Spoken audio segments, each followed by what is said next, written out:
So again, we focus a lot on, yes. So this is clearly set up front before they accept a position within the organization. When you say which is? These 10 steps.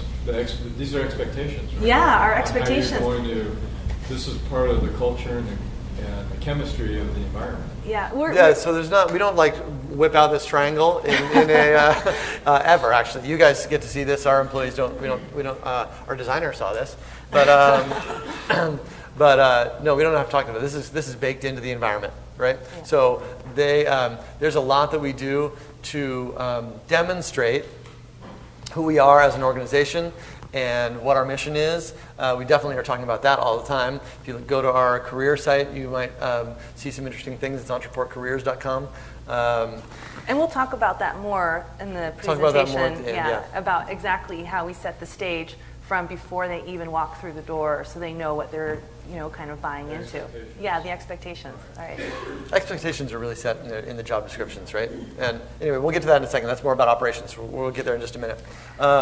So again, if you're going to create an organization, that is designed from the get-go to naturally attract the kind of people that you want, right? The best people, and you're going to want to lead in a certain way, right? The best people are buying two things. They're buying you, right? They're kind of giving a bunch of trust to the person they choose to follow, and that's you in these organizations, right? The other thing that they need is an environment in which to thrive, right? A work environment that really has great people do their best work. And we think that, that there's four parts,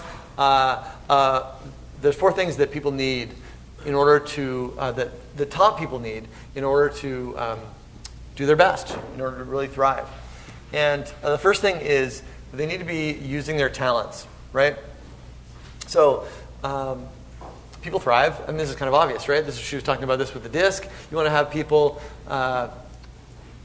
using their talents on a project that matters to them. This is, it's critical that you don't have people in the wrong position in your business. So in our organization, I'll talk about that in 1 second. So another thing that they need is they need to have a future that's worth living into. Dead-end jobs it's really tough to manage people when they don't have a future, right? Can you guys know exactly what I'm talking about, right? When the future looks like the same thing as today for the next 20 or 30 years, it's hard to have people inspired, right? All of a sudden, it's about watching the clock and about TGIF.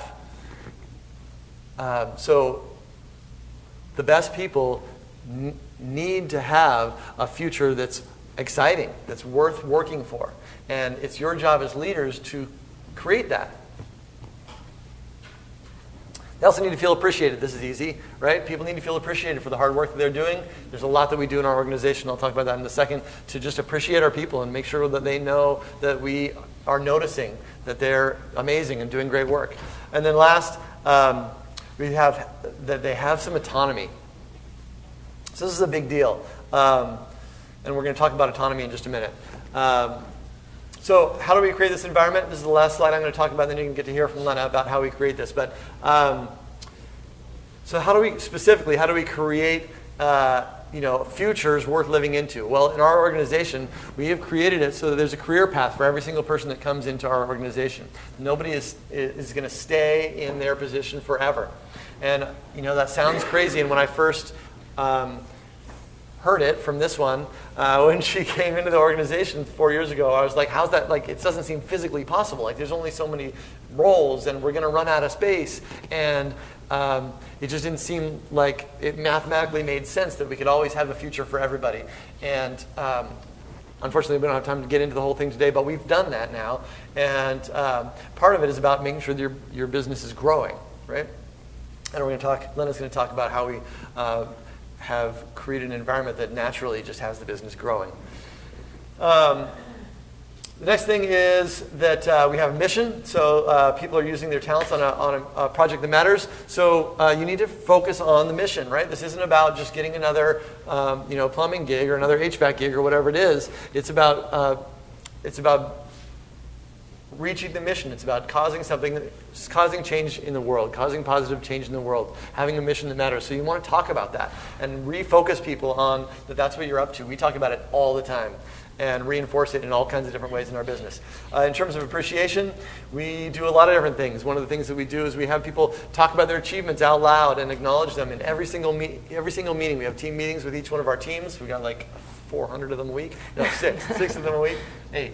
How many? A lot. And each one of the teams, we talk about their achievements.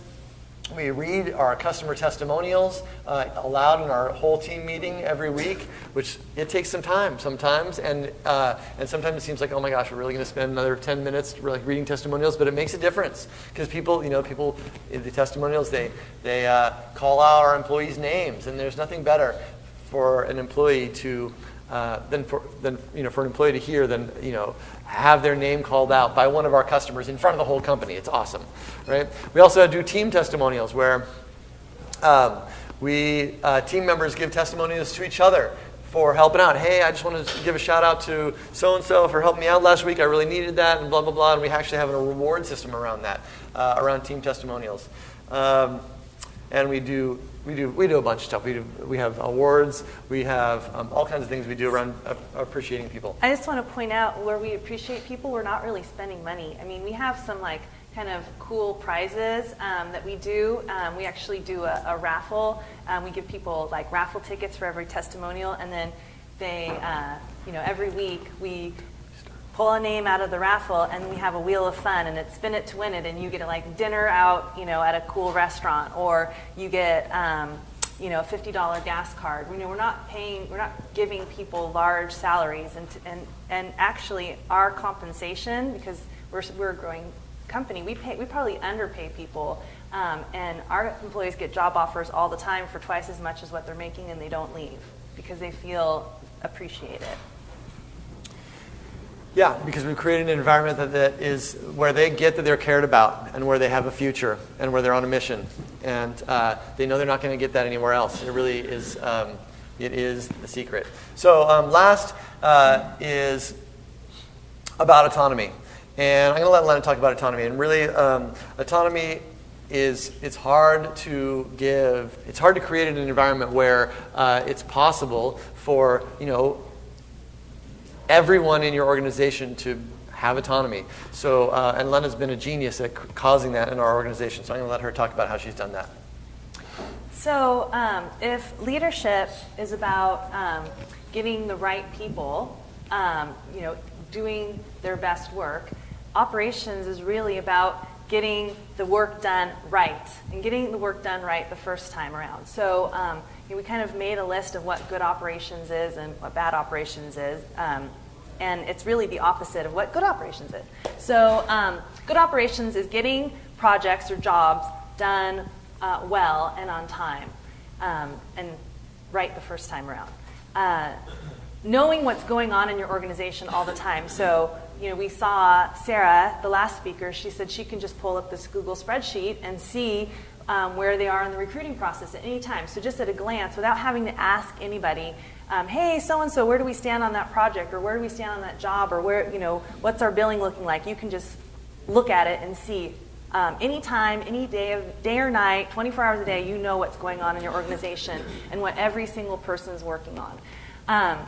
You're not dependent on to answer every question, or really any questions. You can take a week off, or 2 weeks off, or a month off, like my last my last boss would take a month off, totally disconnected from her business, and know that her business was still growing and the jobs were getting done on time and successfully. And you just took 2 weeks off last summer and went into the jungle. Yeah. And didn't worry. Yeah, how many people can take a month off of their businesses and know that it's you're going to come back and everything's going to be running as smooth as you left it?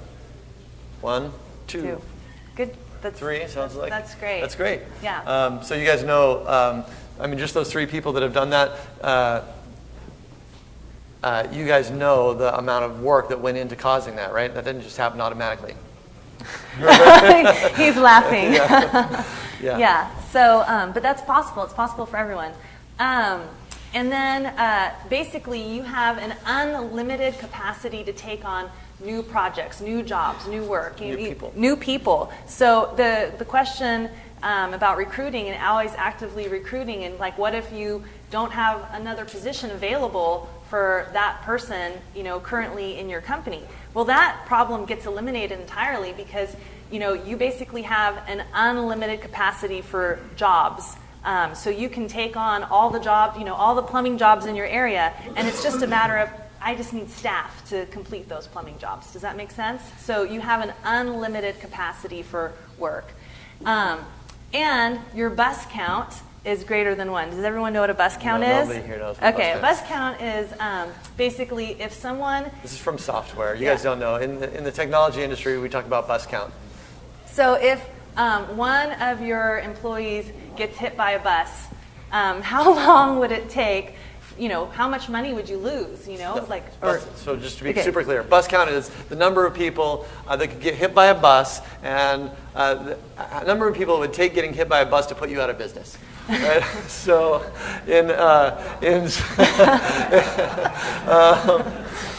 in software, it's very common for us to have like a CTO who wrote the freaking software. If you got hit by a bus, you'd be done. It's over the next day, right? So it's a big challenge in software to make sure that doesn't happen. You got to have like 2 people that understand your entire technology, so that one of them can get hit by a bus, right? You can't put them on the same plane or whatever.